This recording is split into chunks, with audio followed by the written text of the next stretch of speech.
Dear students, welcome to Democratic Politics. Chapter 2.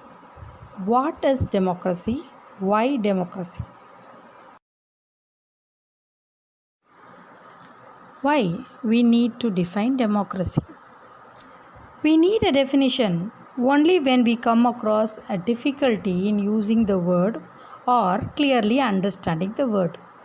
We need a clear definition because different governments call themselves as democracy. Let us start defining democracy in a simple manner. We will first find out what does the word democracy means. Democracy comes from Greek word demokratia. In Greek, demos means people and kratia means rule. According to Abraham Lincoln, democracy is the government of the people, by the people, and for the people. Democracy is a form of government in which rulers are elected by the people. So, let us take this as the starting point to define democracy.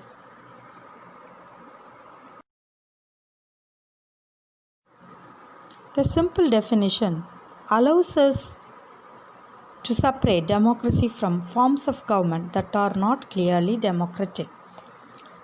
In case of Myanmar, previously known as Burma, it gained freedom from colonial rule in 1948 and became a democracy. But the democratic rule ended in 1962 with a military coup.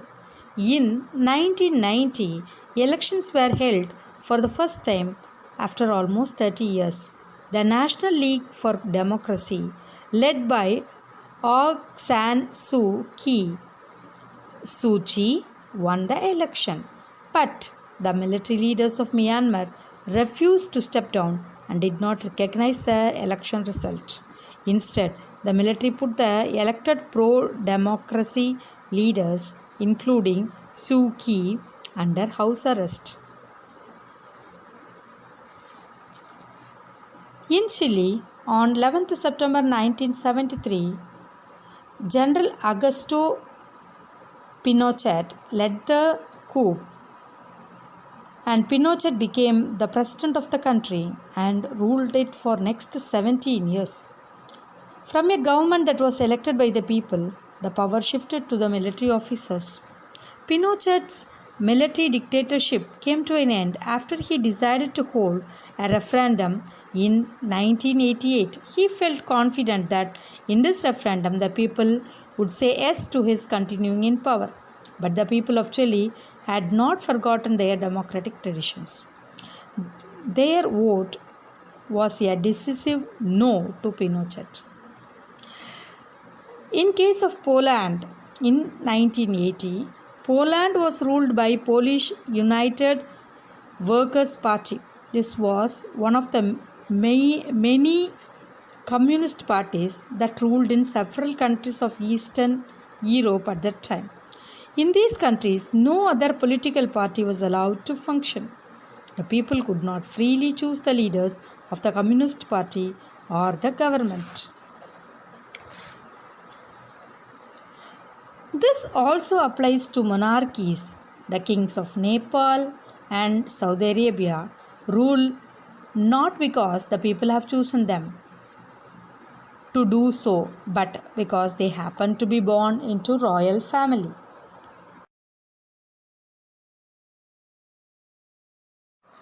Let us go for the next module, features of democracy.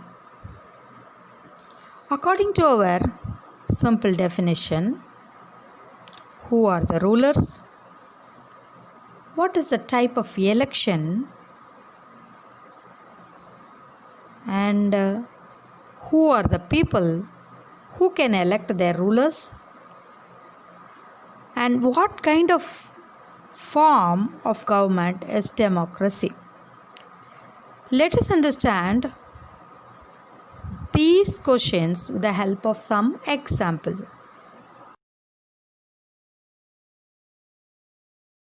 Major decision by elected leaders. In Pakistan, General Pervez Musharraf led a military coup in 1999 and he overthrew the elected government and declared himself as chief executive of the country. Later, he changed his designation to president. In 2002, he issued a legal framework order and amended the constitution. According to this order, the president can dismiss the national and provincial assemblies. Pakistan has had elections. Elected representatives have some power, but the final power rests with the military officers and General Musharraf himself.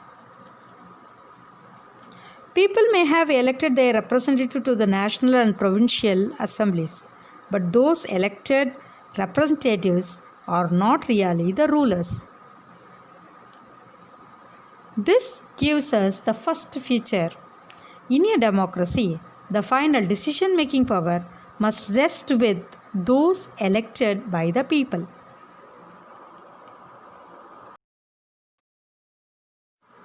Free and fair electoral competition. In China, elections are regularly held after every 5 years for electing the country's parliament. Politburo, Standing Committee of the Communist Party, being the highest power in China. It leads the Communist Party. Communist Party affects or influences over National People's Congress, which is called as Quangyo Renmin Daibyo Dahui. The National People's Congress has the power to appoint the president of the country. It has nearly 3,000 members elected from all over China. Some members are elected by the army. Before contesting the elections, the candidate needs the approval of Chinese Communist Party. The government is always formed by the Communist Party.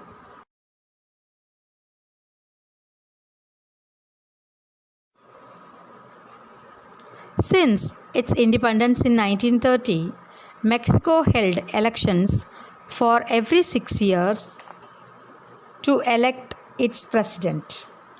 The country has never been under military or dictator rule. But until 2000, every election was won by the party called PRI, Institutional Revolutionary Party. PRI used all dirty tricks to win elections. Government employees have to attend PRI party meetings. Teachers of government schools used to force the parent to vote for PRI. Media largely ignored the activities of opposition parties. Sometimes the polling booths were shifted from one place to other in the last minute, which made it difficult for the people to cast their votes. The PRI spent a large sum of money in the campaign for its candidates. Now, let us compare China and Mexico. Elections in China, elections do not offer any choice. The people have to choose the candidate approved by the ruling party. In Mexico, people seem to have a choice, but in practice, no choice, no way to defeat the ruling party. A democracy must be based on a free and fair elections where those currently in power have a chance of losing.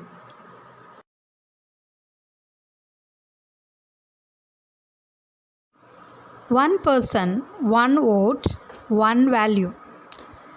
Democracy was always linked with universal adult franchise. In Saudi Arabia, women do not have the right to vote.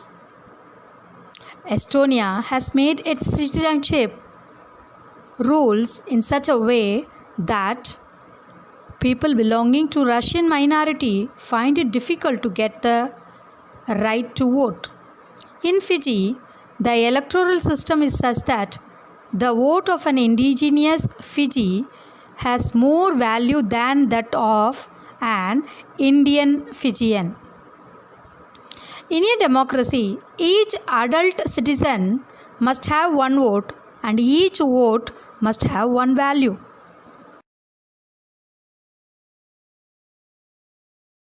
Rule of law and respect rights.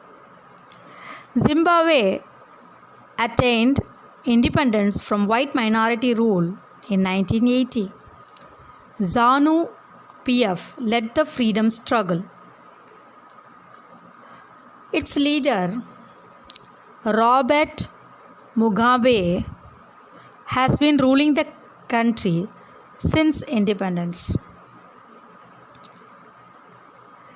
His government has changed the constitution several times to increase the power of the president and make him less accountable. Opposition party workers are harassed and their meetings were disrupted. Public protests and demonstrations against the government are declared illegal. There is a law that limits the right to criticize the president. President Mugabe is also popular for his unfair practices in election.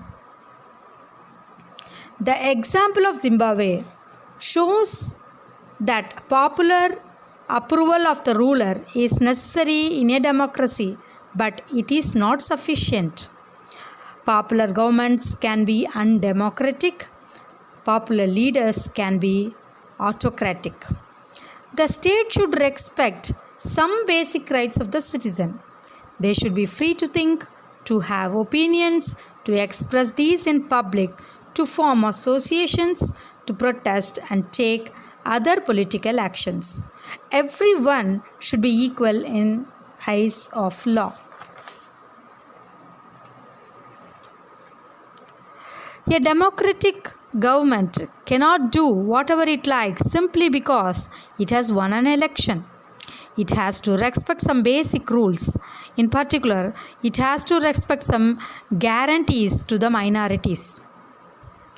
A democratic government rules within limits set by constitutional law and citizen rights.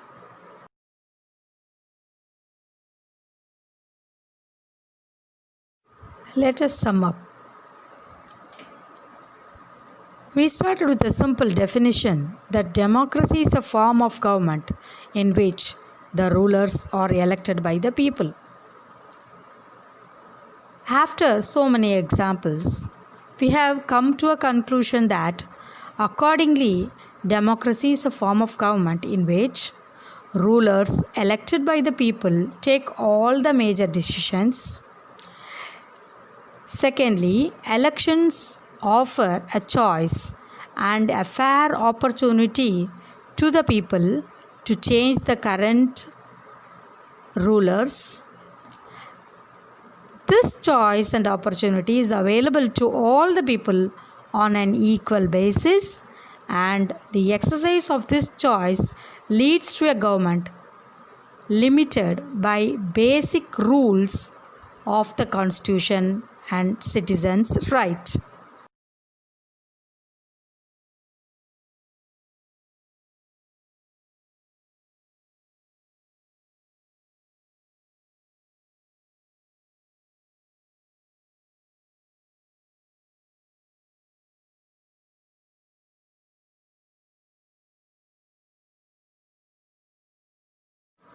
In the next class, we'll see why democracy.